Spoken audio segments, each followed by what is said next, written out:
арасындағы жарыста білім инновация лицейінде өткен жарыста өте тартымды жарыс болды.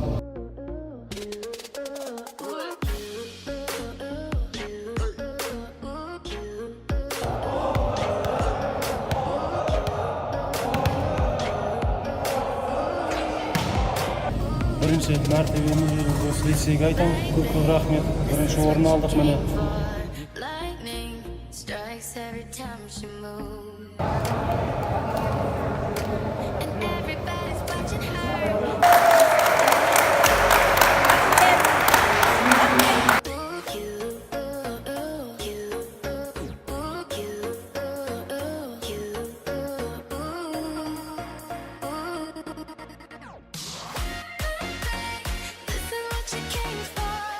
Бүгінгі мұғалімдерге де көп алғысымды айтамын. Міне Құдайға шүкір бүгін жеңіске жеттік. 8-ші Ж класы, ата-аналар бәрі қарсыласы мықты болды. Барлығына көп рахмет айтамын.